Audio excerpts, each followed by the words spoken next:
안녕하세요. 크리스탈입니다. 오늘은 권혜수 작가의 길은 가야 한다로 함께 하시겠습니다. 죽이고 싶은 사리를 품고 있으면서도 어쩔 수 없이 아버지의 여자를 짊어지고서 삶은 계속되어야 하는 여자의 이야기입니다. 길을 간다. 폭풍이 불고 파도가 친다. 때로 사랑할 수 없는 것도 사랑해야 한다. 때로 용서할 수 없는 것도 용서해야 한다. 때로는 징어도 먹고 살아야 한다. 그래도 길은 가야 한다. 길이 아예 끝나버리거나 토기장이가 자신이 만든 토기가 마음에 들지 않는다고 내던져 부숴버리지 않는 이상 이야기 속으로 들어가겠습니다. 구독과 좋아요, 알림 설정 부탁드립니다.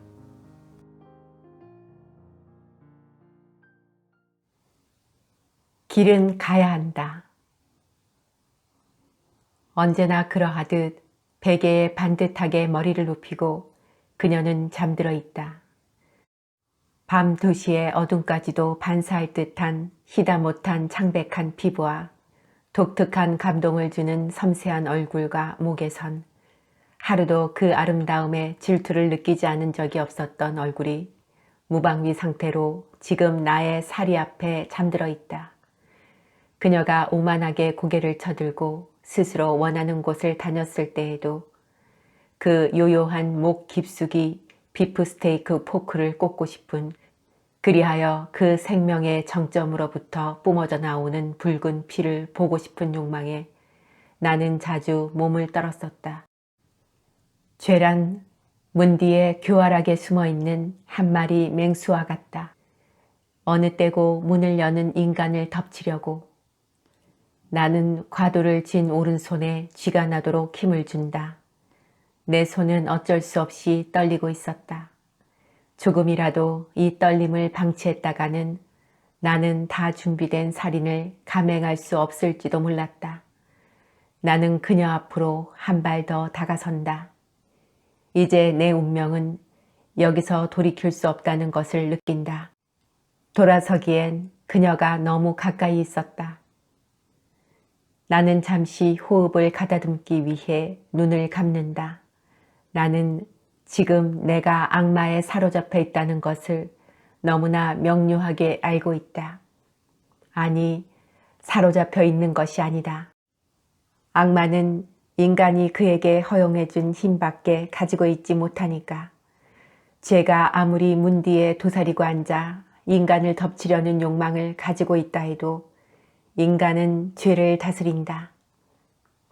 나는 눈을 뜬다. 그리고 그녀의 목 깊숙이 칼날을 꽂았다. 모든 것은 순간에 끝났다. 그녀가 비명을 질렀는지 붉은 피가 솟구쳤는지도 알 수 없었다. 내가 느낀 것은 오직 암흑뿐이었다. 그 속에서 나는 생각했다. 내 손으로 준비되기 전부터 이 살인은 존재하고 있었다고 말이다. 신은 이 문제를 참작해야 할 것이다. 탁! 아파트 문에 투입구 닫히는 소리에 나는 번쩍 눈을 뜬다. 앞을 가로막는 어둠. 나는 잠시 멍멍한 채로 어둠 속에 눈을 뜨고 있다. 눈이 어둠에 익으면서 서크라인을 씌운 둥근 갓이 서서히 들어오고 반쯤 커튼이 드리워진 창의 희미한 윤곽과 다시 탁! 투입구 닫히는 소리. 그 소리는 현실의 소리였다. 나는 비로소 내가 내 방, 내 침대 위에 누워있다는 것을 안다. 나는 눈앞에 오른손을 들어본다. 과도도 들지 않고 죽음의 피도 내 손엔 묻어있지 않았다. 꿈이었다. 꿈이었다는 것을 안 순간, 나도 모르게 깊은 안도의 숨이 새어나오고 온몸에 뒤늦게 진땀이 배어난다. 조금 전의 사리가 너무 생생해서이다. 더구나 그 사리는 내가 날마다 눈을 뜨고 꾸는 꿈이기도 했다. 세 번째 투입구 여닫히는 소리에 나는 텔레비전의 시간을 본다. 새벽 4시 10분, 4시 11분을 전후해서 세 개의 조간신문은 어김없이 현관에 떨어진다. 신문을 가져오기 위해 나는 몸을 일으킨다. 냉장고에서 꺼낸 보리차 한 컵을 단숨에 다 마시고 현관으로 가다가 그녀의 방문을 돌아본다. 방문은 고요하게 닫혀 있다. 나는 잠깐 그녀의 방문을 바라보고 섰다.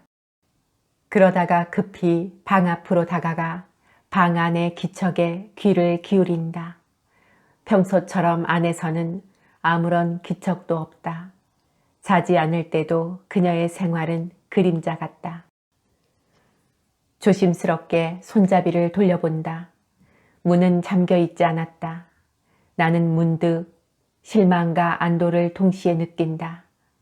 문을 닫아 걸고 그녀가 싸늘한 시체로 누워있기를 바랐을까. 문을 밀고 들어서자 방 안의 목소리가 먼저 나를 맞는다. 나 죽지 않았어.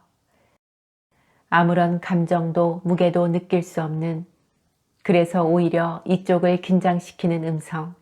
다음 순간 코를 찌르는 냄새에 나는 고개를 돌린다. 나는 발작적으로 스위치를 누르고 그녀가 덮고 있는 이불을 확 걷어챈다. 냄새는 더 고약하게 코를 찌른다. 속이 울렁대며 뒤집어진다. 내가 미쳐! 내가 미쳐! 악취는 2, 3일에 한 번, 어느 때는 하루에도 2번 내 인내심을 시험하듯 일어난다. 이럴 때마다 내 신경은 핵폭발을 일으킨다. 그러나 미치겠다는 내 짜증이 얼마나 웃기는 일인가는 내가 더 잘안다. 짜증으로 개선시킬 수 있는 것이 아니기 때문이다. 제발 이 배설만 없어도 그녀와의 동거가 훨씬 쉬울 것 같다. 내 살인은 이때 더욱 격렬한 것이 된다. 그녀는 눈을 감고 여전히 고요하게 누워있다. 그녀가 지금 치르고 있는 처절한 절망과 수모감을 나는 모르지 않는다. 내 폭발을 고스란히 견디고 있는 그녀에게 나는 차츰 무색해지고 이윽고 체념하고 만다. 이럴 때 그녀 옆에 놓인 성경은 차라리 희극이다. 나는 그녀가 아직도 신에게 구할 은총이 남아있는지 의아스럽다. 내가 보기에 그녀는 은총에 대한 희망 자체에서조차 내던져진 인간이었다. 하기야 인간에게 희망을 포기한다는 것은 슬프게도 죽은 뒤에나 가능한 일일 터이다. 이것은 모욕이다. 게다가 신의 실체를 보자. 그는 휠체어에 앉아보지도 않았고 그 인생을 오로지 타인의 자비와 증오심에 의지해 본 적도 없다. 그에게 고통에 대한 경험이 없고 그것을 극복하고자 한 훈련도 없다. 그는 가벼운 변덕만으로도 안진뱅이를 일으킨다. 인간의 고통을 위로하는 데 있어서 종교 지도자들이 가장 도움이 안 된다는 통계는 무엇을 말하는가? 방금 전에 불맞은 것 같은 발작과는 달리 나는 순순히 침대 사이드 테이블 위에 있는 일회용 비닐 장갑을 낀다. 화장지와 물티슈도 사용하기 쉽게 옮겨놓는다. 이 순간 그녀와 나의 역할은 누구도 대신해 줄 수 없는 것이다. 짜증으로 해결될 수 있는 문제도 아니었다. 배설물을 치우는 내 손길은 따라서 조용하고 능숙하고 일상적이다. 그녀도 벗겨진 아랫도리를 아무런 저항 없이 내게 맡기고 있다.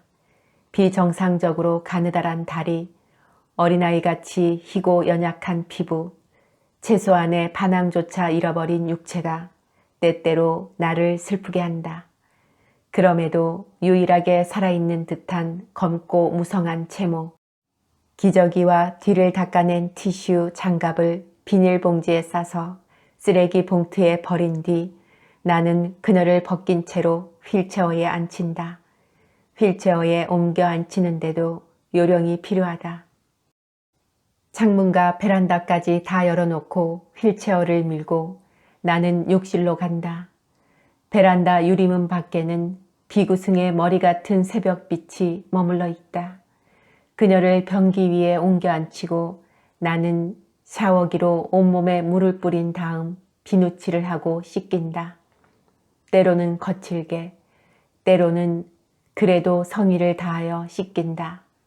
머리도 감긴다.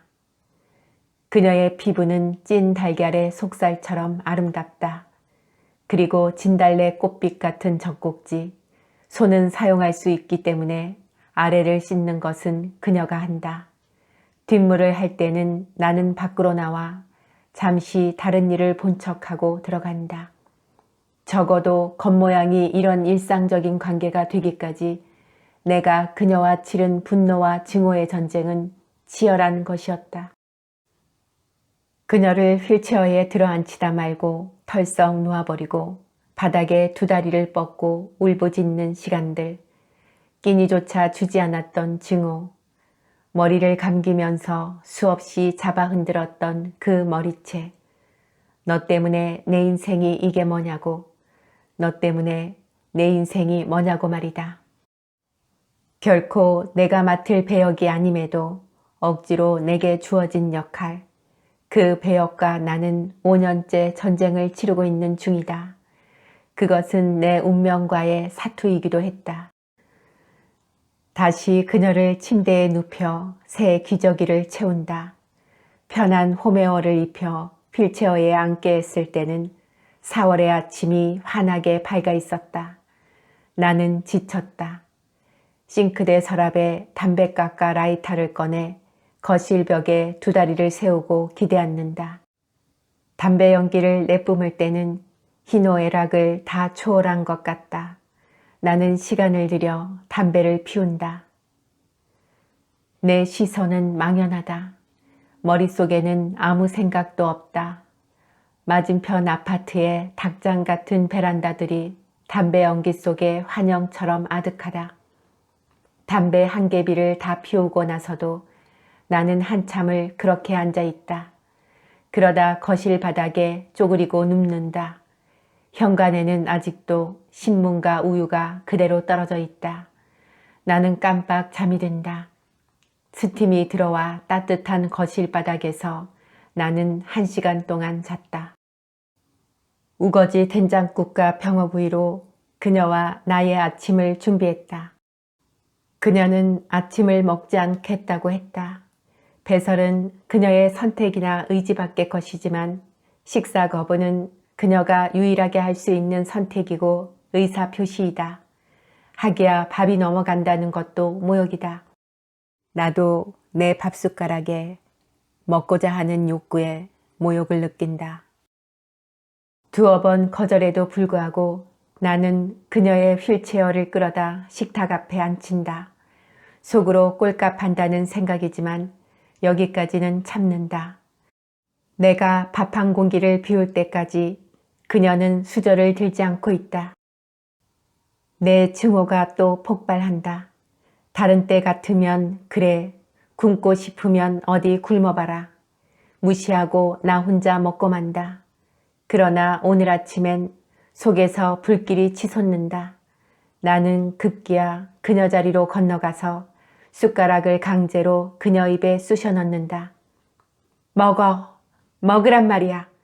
나도 당신이 죽어 없어졌으면 좋겠지만 굶어 죽게 놔둘 순 없어. 당신 때문에 당신 먹여 살리느라고 내 인생이 이 모양인데 내 앞에서 굶어 죽겠다고? 하, 어림도 없지. 당신은 끝까지 살아서 내 저주를 견뎌야 돼. 내가 착한 인간이 아니라는 건 당신이 더 잘 알 거야. 그리고 당신이 없으면 내 인생이 너무 심심해. 앞으로 내가 당신에게 어떻게 하는가 당신 눈으로 똑똑히 봐. 알았어? 밥을 받지 않으려고 그녀는 꽤 완강하게 도리질을 한다. 그 바람에 국그릇이 식탁 밑으로 퍽썩 엎어진다. 모노리움 바닥을 제멋대로 미끄러져 간 국물이 내 발을 적신다. 의외의 반항이다. 내 공격은 한층 감정적이 된다. 나는 다시 한 숟가락을 떠서 그녀의 입을 강제로 벌린다. 그녀는 여전히 입을 앙다물고 도리질을 한다. 밥알이 여기저기 흩어진다. 밥을 넣으려 하고 받아먹지 않으려 하는 실랑이가 한순간 격렬하게 이어진다. 그런 어느 순간 그녀가 입속에 들어간 밥을 확 내 얼굴에 내뱉는 뜻밖의 사태가 벌어진다. 나는 멈칫했다가 그녀의 뺨을 얼굴이 돌아가도록 세차게 후려쳤다. 그리고 씹어뱉었다. 개 같은 년, 아무리 앙탈을 부려도 너 운명은 내 거야. 한순간도 잊지 마. 성경을 읽으며 앉아있는 그녀의 곧은 목덜미를 볼 때마다 나는 그녀가 신을 저주하며 쓰러지길 바랐다.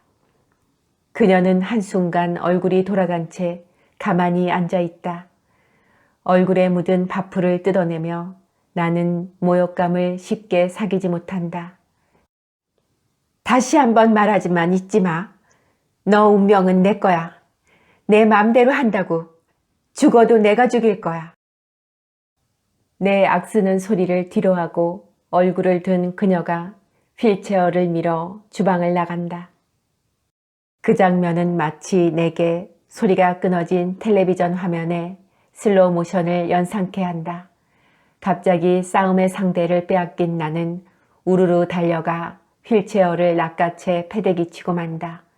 휠체어와 그녀가 거실 바닥에 함께 나동그라진다.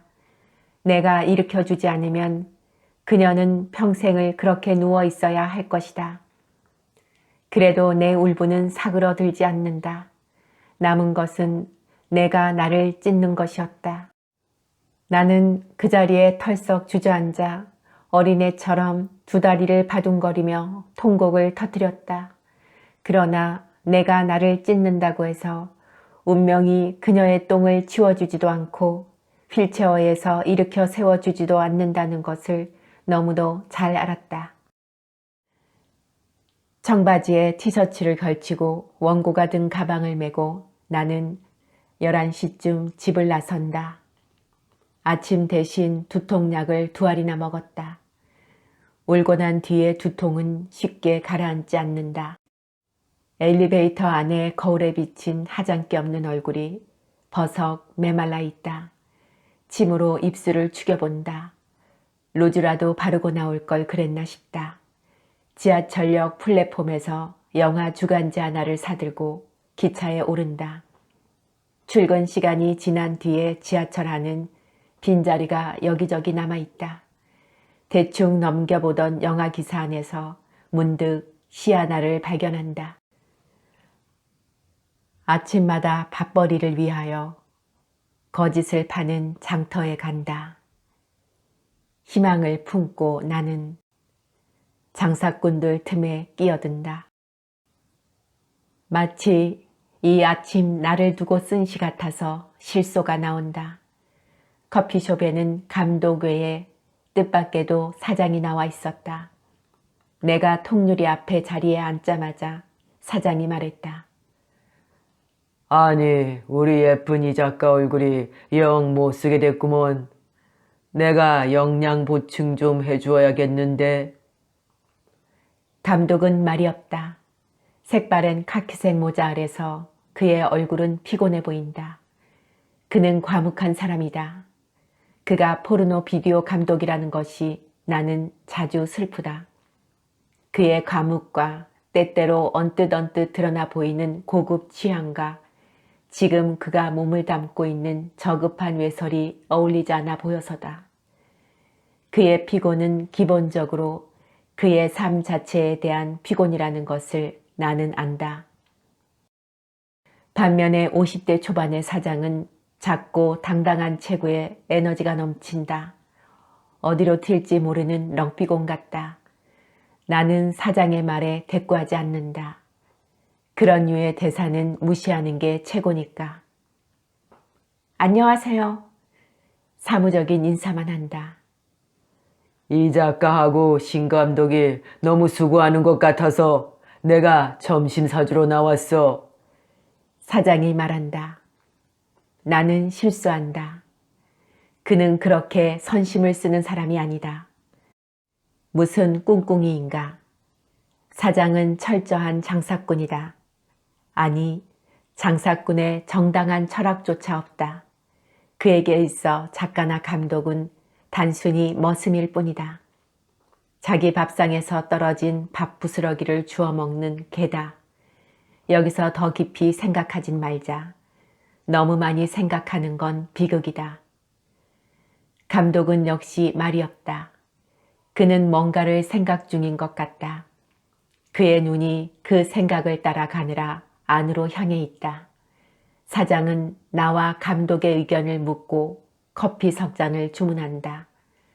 나는 가방에서 시나리오를 꺼내 감독에게 준다. 많이 넣었지, 이 작가. 영화에 있어 그의 유일한 관심은 섹스씬이 몇 번 나오느냐이다.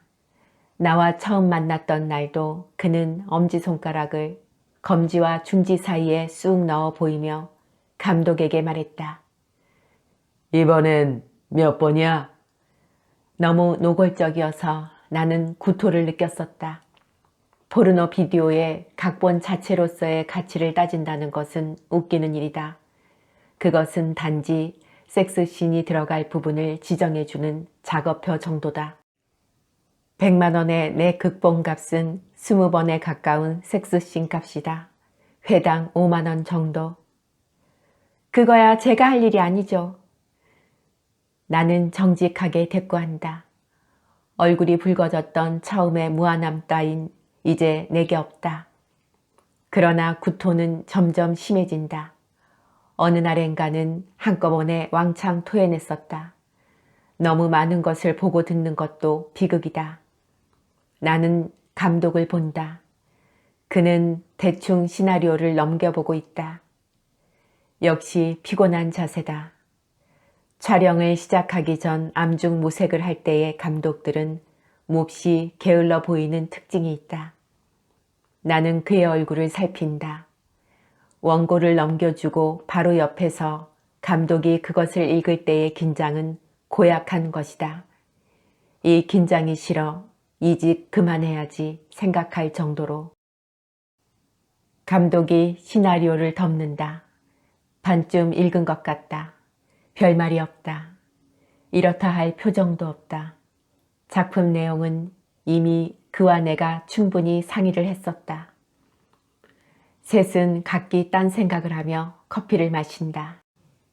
나는 2년째 포르노 비디오 극본을 쓰고 있다. 4번의 신춘문예와 3번의 장편소설 공모에서 낙선을 한 뒤였다. 그만큼 생계가 절박했기 때문이었다. 작가가 되는 문제는 유보할 수 있어도 먹고 사는 일은 유보할 수 없는 문제였다. 처음 안면을 내세워 극본을 제의받았을 땐 말한 사람을 잡아먹을 듯이 펄펄 뛰었었다. 그러나 결국 가명을 내세워 쓰기로 했다. 눈뜨고 아웅이었다. 이름만 감추었을 뿐 나는 치열했다. 배가 고팠기 때문이다. 배가 고픈 동물은 아름답다. 살고자 하는 욕구의 정수에 서 있기 때문이다. 여기에는 어떤 사치나 치기도 없다. 동시에 나는 고독했다. 모든 생존은 철저하게 혼자의 것이기 때문이다. 그 바닥에서 신감독을 만난 것은 작은 행운이었다. 그는 충무로의 제도권 영화에서 실패하고 이곳으로 들어왔다. 역시 먹고 살아야 했기 때문이다. 아내와 2 아이를 먹여 살리는 일이 그의 예술이고 우주였다. 우리는 서로에게 연민을 느꼈다. 그는 나의 생존의 조건을 동정했고 나는 그의 생존의 조건을 이해했다.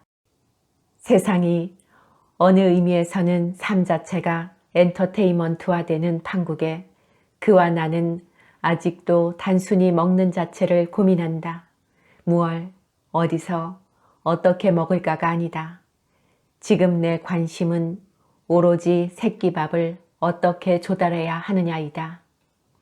예술, 숭고, 나는 어느 때부턴가 그것을 똥이라고 생각하게 됐다. 그러나 오해하지 말라. 이것은 먹을 수 없는 포도를 씌어서 먹지 않겠다는 것과 같으니까. 나는 그것들을 너무나 소망한다. 섹스씬은 몇백 번을 집어넣는다 해도 내 스스로 생각하는 윤리의 마지노선은 있다. 삶이 영화의 모델이 아니라 영화가 삶의 모델이 된 세상이다. 그걸 생각한다면 내가 하는 작업에 최소한의 두려움은 가져야 하니까. 점심이나 하러 나가지. 세 사람은 커피숍에서 가까운 한식집으로 자리를 옮긴다.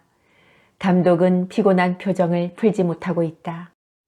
사장의 의외의 선심에 신경이 쓰이는 기색이다. 혹시 어디가 불편한가 해서 내가 어디 아프냐고 물었다. 아니, 그는 선선히 대답했다. 그럼 얼굴 좀 푸세요. 풀지 뭐. 그는 자기의 얼굴을 쓱쓱 문지른다. 시나리오 어때요? 집에 가서 차근히 읽어봐야지. 신경 쓰지 마. 시나리오를 크게 고치는 일은 별반 없다. 어차피 격조를 포기한 작업이어서 편하게 풀어놓고 쓴다. 조금 미흡한 부분은 필력이 꽤 있는 신감독이 콘티를 짜면서 고친다. 한 달에 한 편 정도의 시나리오를 나는 쓴다. 그 작업을 거의 신감독과 하고 있다. 포르노 시나리오를 쓰면서 나는 가끔씩 엉뚱한 생각을 하곤 한다. 밤마다 이 지구를 뒤덮는 섹스의 양은 얼마만큼의 무게일까 따위에 한순간에 지구의 표면을 기하학적인 무늬로 수놓을 섹스의 다양한 최의들에 대해서 땅콩 한 알에 영양가밖에 없다는 정액에 가공할 힘에 대해서 날마다 지구는 그 비릿한 냄새로 구토를 하지 않을까 따위에 한식집은 꽤 이름이 있는 집이다. 홀은 없고 별반 넓지 않은 정원을 가운데 두고 방들로만 이루어져 있다. 방마다 손님들이 들어있다. 주인 여자가 안내해준 방에 겨우 자리 잡고 앉았다. 이미 한켠에는 네 사람으로 이루어진 다른 팀이 식사를 하고 있다. 사장은 3인분의 식사 외에 맥주와 수육 한 접시를 더 주문한다. 무슨 내용인지 알아야 밥이 넘어갈 것 같은데요.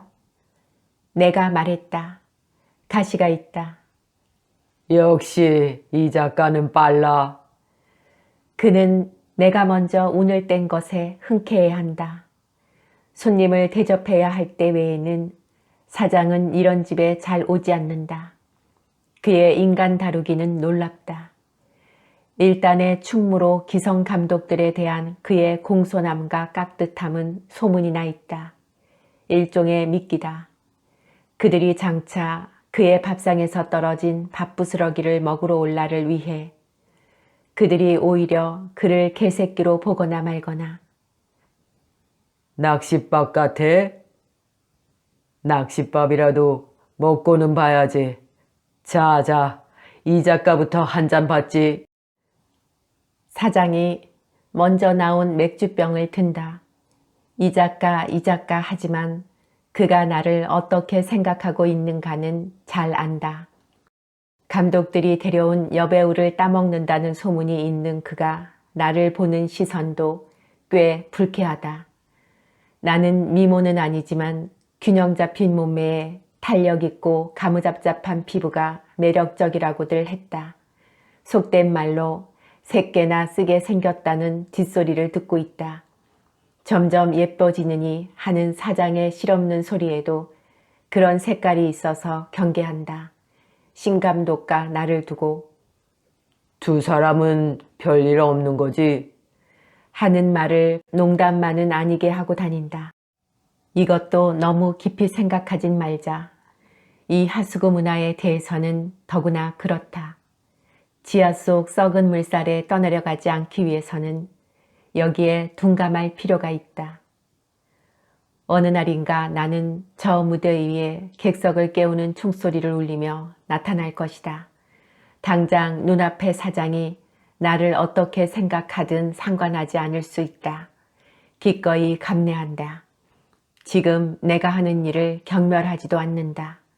내 일용할 양식을 경멸하는 것은 곧 내 삶을 경멸하는 것이다. 무엇보다 이 하수구에는 충분한 건전함이 있다.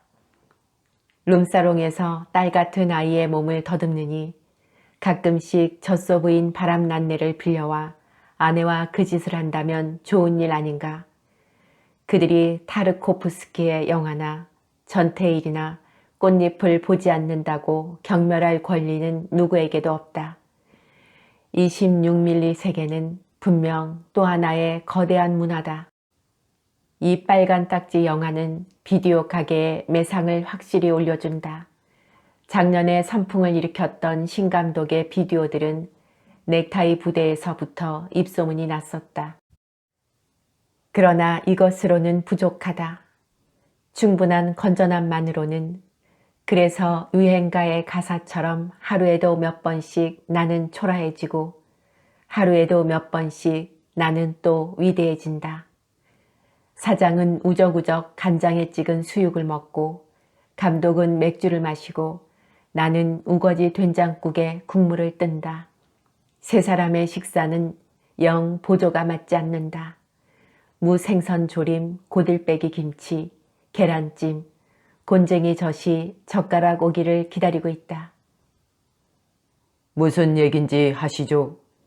신 감독이 먼저 운을 뗀다.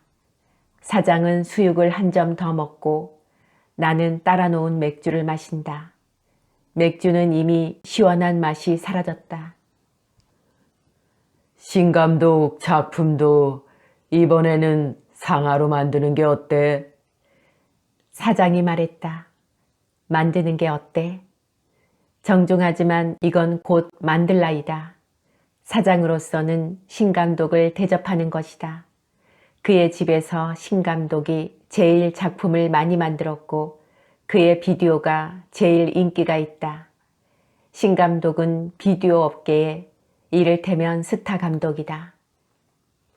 그럼 시나리오를 다시 써야죠. 신감독은 순진하다. 아니, 순진한 척한다. 다른 회사에서는 대개의 감독들이 이미 상하편을 만들고 나와 신감독이 속해 있는 인필름에서도 몇몇 감독이 상하편으로 출시를 하고 있다. 제대로 된 시나리오에 제대로 된 상하편을 만들려면 그거야 거절할 이유가 없다. 문제는 한 편 분량을 같은 제작비로 조금 넉넉하게 찍어서 편집 과정에서 두부모 자르듯 반으로 딱 자른다는 것이다. 그것이 상하편이다.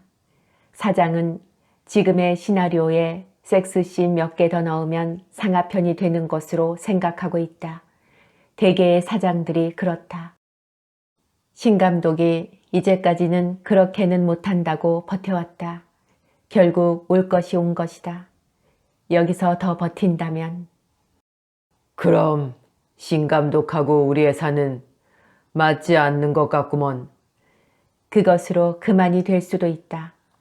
스타 감독이라고 그래도 마음에 드는 작품을 하게 하고 이렇게 정중하게 제의를 하는 걸 오히려 감사해야 할 판이다.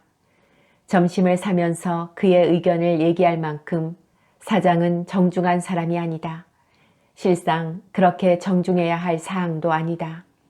정중함으로써 사장은 신 감독이 더 이상 거절하지 못하도록 덫을 놓고 있다. 신감독, 내 사정 좀 봐줘. 사장이 짐짓 하소한다. 나도 어쩔 수 없어. 제작비도 그렇고 다른 감독들 눈도 있고. 다른 감독들 핑계는 짐짓 해보는 것이다. 제작비 타령도 설득력이 없다. 신 감독은 담배 연기를 푹 내뿜는다. 일단 이번 작품만이라도 그렇게 하자고. 신 감독이 더는 버틸 자리는 없어 보인다. 배우들도 개런티 문제만 들고 나오면 다른 회사로 가보시죠 하면 그만이었다. 처음 포르노 시나리오를 쓰면서 편당 제작비가 2천만 원 정도라는데 나는 너무나 놀랐다. 비록 고정 지출을 제외한 액수라고 해도 나로선 이해할 수 없는 액수였다. 2천만 원으로 비디오 한 편이 가능한 이유는 이랬다. 감독료 150만 원에서 250만 원, 시나리오 4, 50만 원에서 100만 원, 주연 배우 200만 원에서 300만 원, 그리고 열흘간의 촬영 진행비였다. 그 외에 촬영이니 조명이니 하는 스태프들은 거의 회사에 속해서 월급을 받는 월급쟁이들이었다.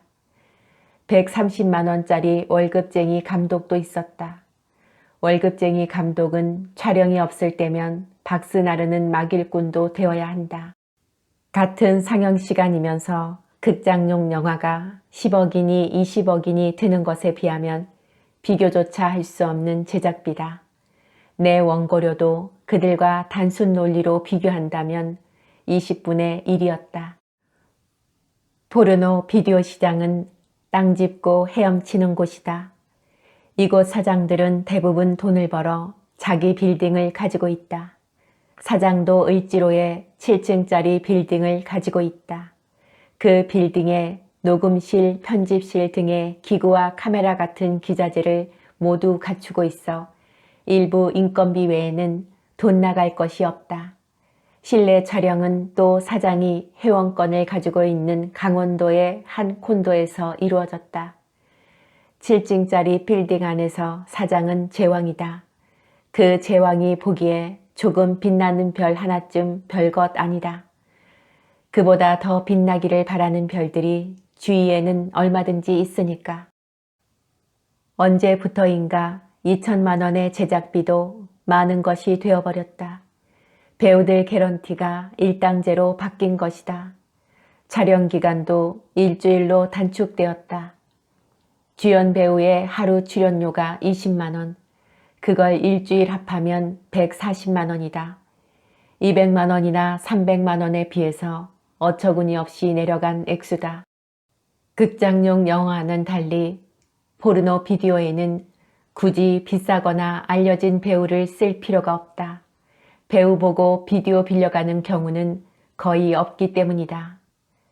주로 배우학원에서 배우들을 데려오는데 때로는 그 출연료조차 없어도 되는 술집 아이들 중에서 데려오는 경우도 있다. 대신 우리도 해외로 나가자고. 강원도의 콘도에서 콘도의 이미지 나빠진다고 촬영을 거부하는 바람에 지금은 잘 알려져 있지 않은 콘도들로 옮겨다니며 촬영을 하고 있다. 그게 성가셔서 제작비 조금 더 들여 아예 해외로 나가는 회사도 있다. 뭐 하는 수 없죠. 신 감독은 어쩔 수 없이 승낙한다. 싫으면 떠나는 수밖에 없다. 그렇게는 절대 못합니다. 하고 박차고 일어날 수 있을 정도로 삶이 영웅적이거나 낭만적이 못 된다는 것을 그는 이미 알고 있다. 나도 알고 있다. 그는 사장의 밥부스러기를 먹을 수밖에 없다. 조금 인기 있는 비디오를 만들었다고 해서 그게 영원한 보증수표는 되지 못한다. 이봐, 여기 맥주 2병 더. 사장이 맥주 2병을 더 주문한다. 삶을 구걸하고 그 존엄성을 모독하는 인간에게 저주 있으라. 그래도 나는 희망을 품고 내일 또 이 거짓을 파는 장사꾼들 틈에 끼어들어야 한다. 식탁은 오전에 집을 나갈 때의 어지러운 모습 그대로 나를 기다리고 있다. 뻣뻣하게 말라붙어 있는 병어, 물기가 날아가서 겉잎이 쪼그라진 김치, 개울물 잦아들듯 엎어진 국물, 여기저기 튀어가 지저분하게 말라붙어 있는 밥풀, 그것들은 폐허처럼 적막하게 제자리를 지키고 있다. 저녁에 쓴 연애편지를 아침에 찢어버리듯 갑자기 그 모습이 나를 수치스럽게 한다. 나의 발광에 대해서. 옷을 갈아입고 나와서 먼저 담배를 찾아 벽에 기대앉는다. 담배 연기를 내뿜을 때만큼은 다시 평화롭다. 멀리 야트막한 언덕 위에 작은 교회에서 울리는 종소리를 듣는 것 같다. 운명과 그 운명의 동아줄을 쥐고 있는 신과 모두 화해한 느낌이다. 이 위안의 신화를 누가 말살하려 하는가? 밤중에 독한 소주를 마시며 산이라면 넘어주고 강이라면 건너주마. 혼자 유행가를 흥얼거리는 것도 괜찮다. 그래, 산은 넘어주고 강은 건너주지 뭐. 그거 간단한 거 아냐. 한개비를 덮이운다. 이것은 특히 일전을 불사해야 할 때의 준비 자세다. 눈앞에 있는 지저분한 것들과 나는 지금부터 일전을 치러야 한다. 담배를 끄고 독립운동하듯 분연히 일어서며 그녀의 방문을 열어볼까 하다가 그만둔다. 죽어도 상관없다는 오기가 순간적으로 팽팽해진다. 너의 지옥은 내가 만든 것이다. 너는 괴로워할 만큼 괴로워해라. 그보다 그녀가 다시 향기롭지 못한 냄새를 풍기고 있을까봐 나는 더 겁난다. 지금 그 냄새를 맡았다가는 아침보다 더 폭발할 것 같기 때문이다. 그렇다고 내가 그녀를 끝도 없이 증오만 하는 것일까? 증오하면서도 우리는 서로의 삶 속에 너무 깊이 녹아들었다. 아니, 증오하다 증오해도 지쳐 껴안을 수밖에 없는 숙명 같은 것. 그녀와 나는 그것이다. 그렇다고 해서 내가 그녀에 대해서 문득 이런 위대한 포용력을 가지고 있다고 해서 그녀에 대한 나의 맹렬한 증오와 원망이 덜해지는 것은 아니다. 나는 그녀를 여전히 증오하고 그녀에 대하여 여전히 분노한다. 그녀가 내 인생에 가한 어처구니 없음에 대하여, 참을 수 없음에 대하여, 밥풀이 묻어있는 병어와 김치, 고두밥이 된 대궁을 한꺼번에 비닐봉지에 싸서 버리고 그릇들을 개수통에 담가 놓은 뒤 나는 씩씩대며 청소를 시작한다. 겨우 23평의 공간이지만 한번 시작했다 하면 청소 하나도 땀을 뻘뻘 흘리며 해야 직성이 풀린다. 이 맹렬함에 내 스스로 숨이 막히지만 이 맹렬함이 나를 지탱시켜주는 힘이 매랴. 굶어서 얼어 죽더라도 산적 높이 올라가는 표범이고 싶다고. 똥 같은 소리다. 산기슭에 썩은 고기를 먹고서라도 철저하게 그 생존을 책임지는 하이에나. 그 하이에나가 나는 더 좋다. 나는 하이에나다. 시골 천방이나 논뚝길에 숨막히게 뻗어있는 며느리 미식개 풀에 그 징한 생명력은 또 어떤가. 그녀의 방도 청소는 하지 않을 수 없다. 방문을 열며 청소기를 밀고 들어간다. 다행히 냄새는 나지 않는다. 그래도 하루에 3번은 기저귀를 갈아채워야 한다. 그녀는 휠체어에 앉아 고요하게 성경을 읽고 있다. 아, 그 찬란한 고요함. 청소기가 들어가자 그녀는 휠체어를 밀고 거실로 나간다. 펼쳐진 페이지를 힐끗 보니 욕기다. 나는 그녀의 뒷모습을 잠깐 본다. 한 아름다운 여인이 휠체어를 타고 대소변을 가릴 수 없게 되기까지, 그 인생을 오로지 타인의 증오와 자비심에 의지하게 되기까지 그 고통의 근원은 과연 어디일까? 어떤 작가는 그 고통이 아무런 원인 없이 무작위로 온다고 했다. 그러면서 그는 아름다운 주단을 펼쳐 보였다. 주단의 앞면은 길이와 색깔이 서로 다른 실들이 합쳐져서 정교하고 감동적인 그림을 나타내지만 그것을 뒤집어 보면 많은 실들이 무질서하게 얽혀 있다. 어떤 실은 짧고 어떤 실은 길고 어떤 실은 끊어져 있고 어떤 실은 매듭져 있고 실마다 각기 다른 방향으로 뻗어 있다. 그 이유는 어떤 실이 다른 실보다 특별히 더 나은 대접을 받을 만해서가 아니라 단지 주단의 무늬가 각 실의 역할을 그렇게 필요로 해서라는 것이다. 그렇다면 특별히 짧고 아름답지 못한 무늬의 선택된 시의 불운은 어떻게 설명할까? 행운 불운의 문제는 여전히 남는다. 10년 전 그날 20살의 그녀가 빨간 기와를 인 2층 우리 집 대문 안에 들어섰을 때 나는 순간적으로 아뜩했었다. 그 아뜩함 속에 이미 오늘의 비극을 보고 있었던 것일까? 분명 보았다. 그러나 이렇게 어처구니 없고 가혹하게는 아니었다. 삶이란 그렇게 가볍지도 무겁지도 않다고. 인생의 상상력은 언제나 인간의 상상력을 압도한다. 우리 집 정원에는 벚꽃과 목련이 흐드러지게 피어 있었고 나는 2층 내 방 창가에서 아버지와 함께 들어서는 그녀를 보고 있었다. 대문을 열어주러 나간 어머니가 두 사람을 맞았다. 나는 아래층으로 내려갔다. 현관에 아버지와 어머니, 그녀, 세 사람이 들어섰다. 나는 다시 아뜩해졌다. 바깥의 봄날처럼 찬란한 젊음과 아름다움을 그녀에게서 동시에 보았다. 그 아름다움은 그러나 서늘하고 선해 보였다. 여윈 듯한 눈과 얼굴에 독특한 감동이 있었다. 아버지는 들떠있고 상기되어 있었다. 그런 아버지의 모습을 나는 난생 처음 보았다. 밝은 햇살 아래서 아버지를 본 기억도 내게는 거의 없었다. 우리 가족에게 있어 아버지는 성주였다. 그처럼 위압적이었고 정말 성주처럼 얼굴을 보기 힘든 존재였다. 그 아버지가 남의 집 자식 앞에서 그토록 즐거워하는 것에 나는 모멸감과 배신감을 동시에 느꼈다. 18살의 나는 너무 조숙했다. 세상과 인간을 바라보는 눈에 이미 직관이란 걸 가지고 있었다.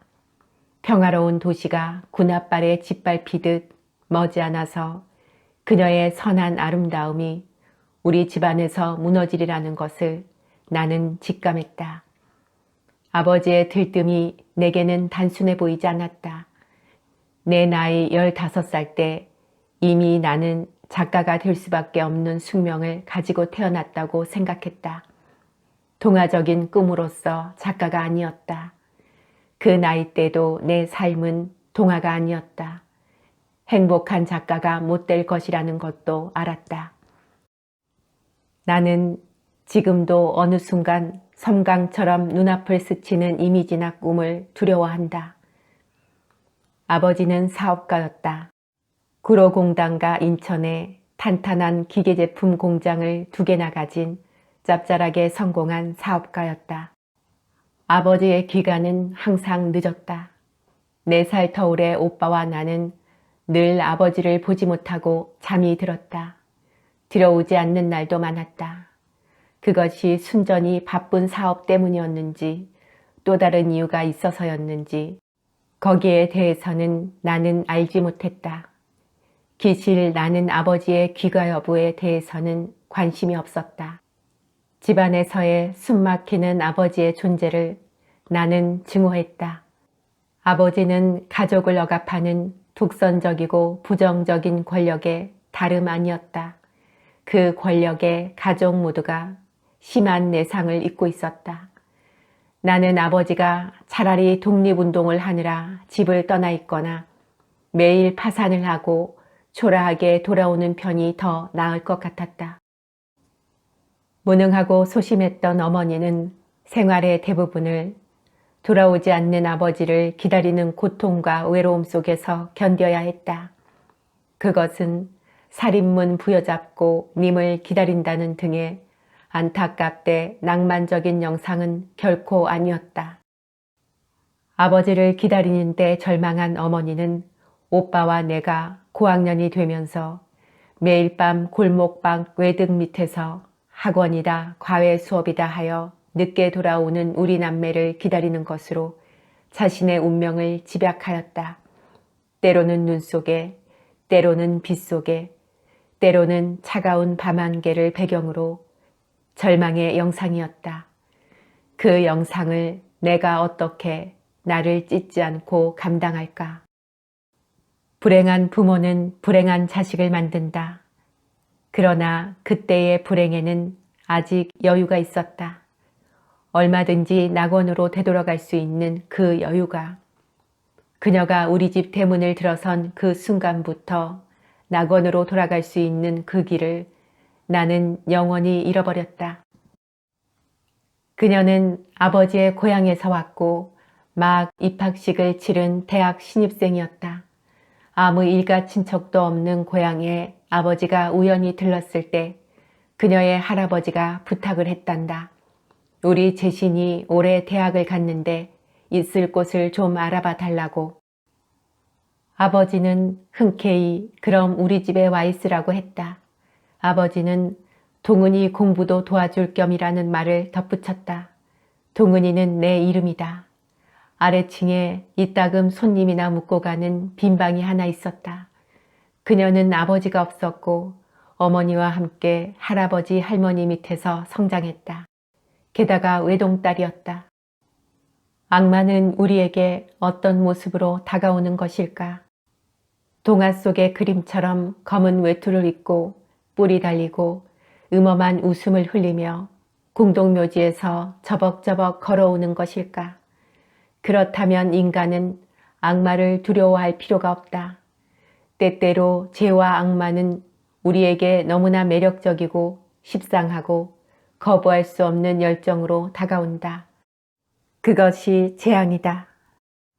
그녀에게 있어 아버지가 그러했다.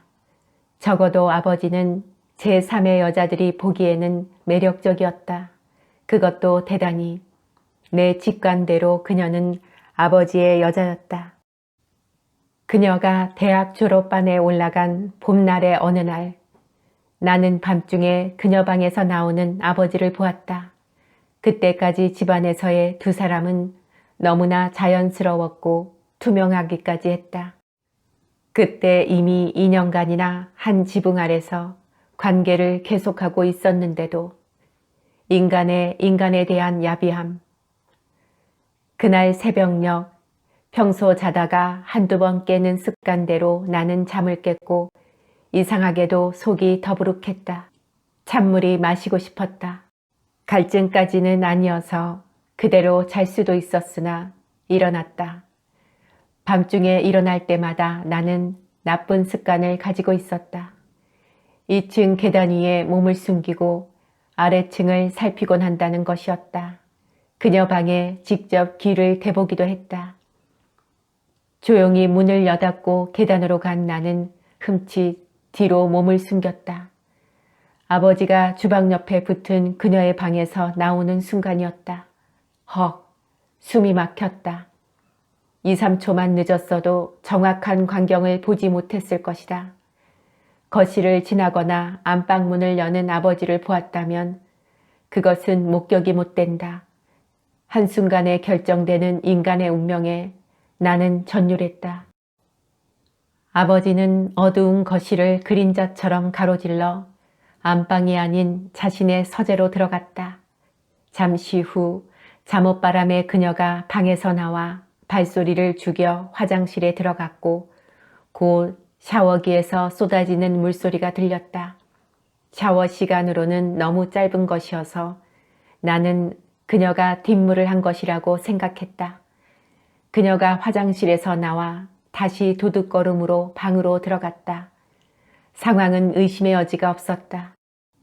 그날 밤에 아버지는 아버지로서 최악의 부도덕까지 내게 보여주었다.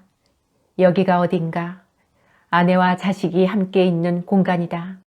계단 위에서 온몸과 의식이 불길에 휩싸여 있던 나는 후들후들 계단을 내려가 노크도 없이 아버지의 방문을 열었다. 의자에 앉아 담배를 피우고 있던 아버지는 그녀인 줄 알고 왜 할 듯이 쳐다보다가 목이 굳어졌다. 나는 조용히 들어가 조용히 문을 닫았다. 그 다음 내가 무엇을 했겠는가? 아버지는 담배를 비벼 껐고 나는 침착하게 아버지 앞에서 옷을 하나하나 벗었다. 인간이기를 포기한 것 같은 아버지도 그 순간만은 어찌할 바를 몰라 했다. 너 왜 이러니? 그 옷 입지 못해?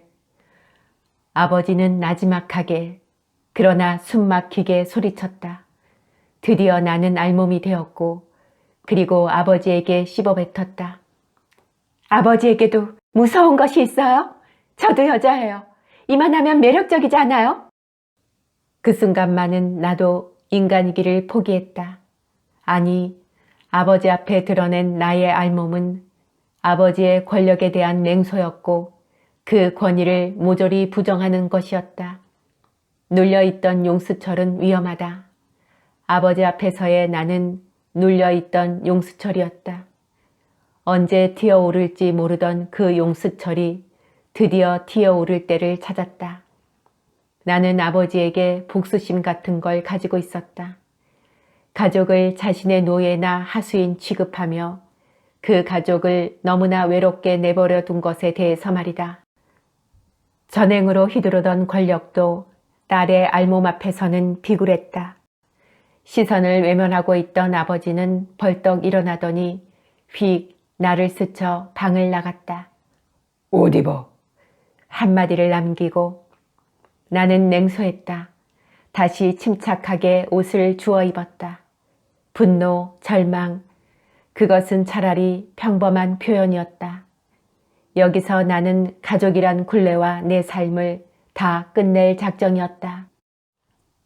아버지 방을 나온 나는 컴컴한 주방에서 부엌칼을 찾아들었다.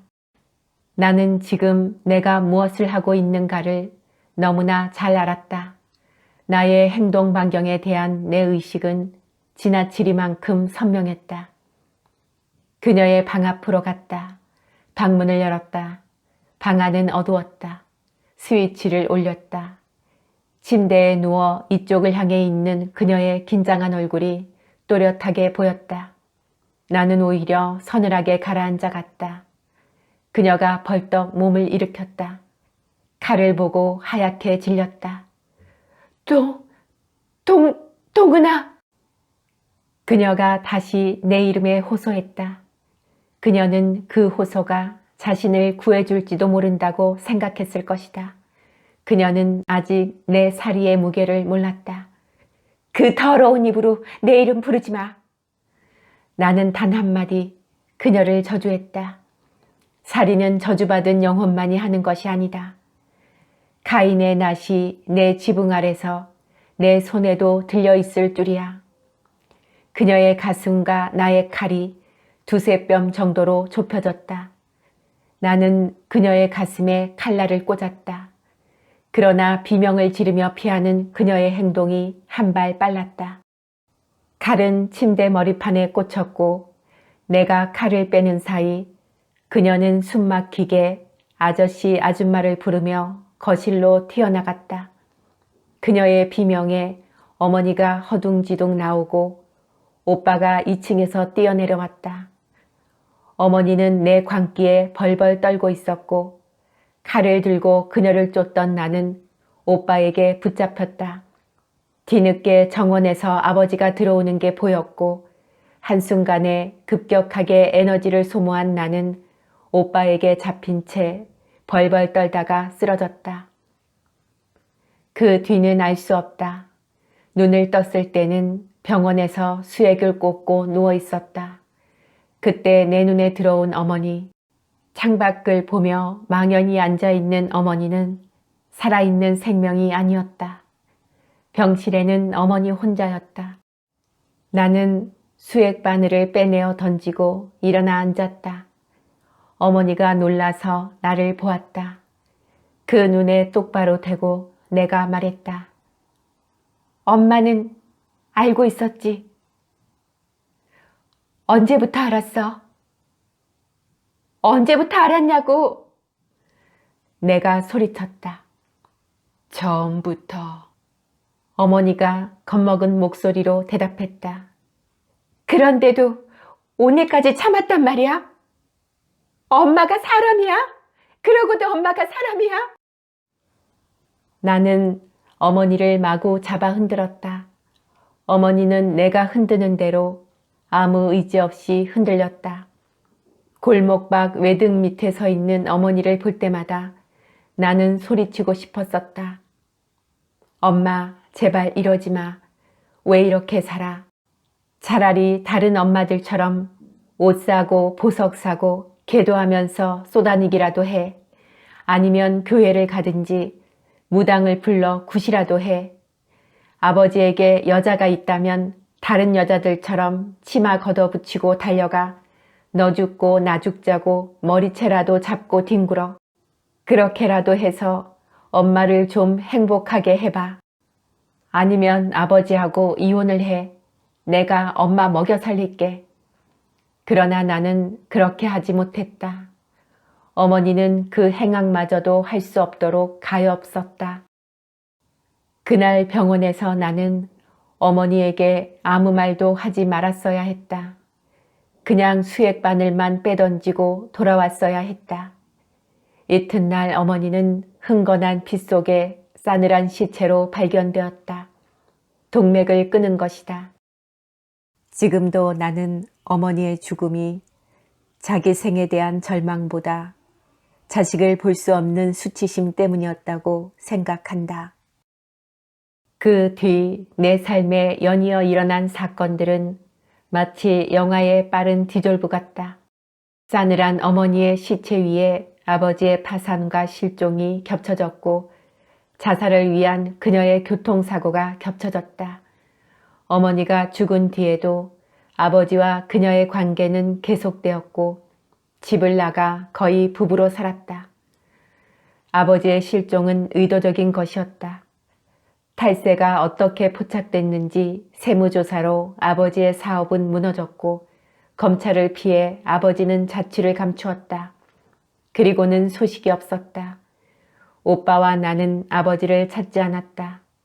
채권자들에 의해 집도 날아갔다. 엄마처럼 소심해서 내 삶에서 항상 뒷풍경 같았던 오빠는 도피하듯 지긋지긋한 이 땅을 떠났고 그녀는 경춘가도에서 강 아래로 차를 처박았다. 그 뒤 다시 두어 차례 자살기도. 그것은 선홍색 몽타주로 내게 각인되어 있다. 더 어처구니 없는 것은 그녀의 조부모는 늙었고 그녀의 어머니는 재가를 해서 그녀의 삶 전체가 덜컥 내게 던져졌다는 것이었다. 아버지는 6년째 실종 중이다. 그녀도 나도 아버지의 피해자였다. 독재 권력의 피해자였다. 청소를 끝내고 샤워를 하는 것으로 나는 집안일을 마무리한다. 그러나 팔자 좋게 책상 앞에 앉을 수가 없다. 4시에는 5명의 초등학교 3학년 여자아이들을 1시간 동안 가르쳐야 하고 밤 9시부터 12시까지 아파트 상가의 비디오 가게에서 아르바이트를 한다. 이것이 나의 생계를 위한 일과다. 그러나 길은 가야 한다. 토기장이가 자신이 만든 토기가 마음에 들지 않는다고 내던져 부숴버리지 않는 이상 그것이 경주자의 자세고 경주의 원칙이다.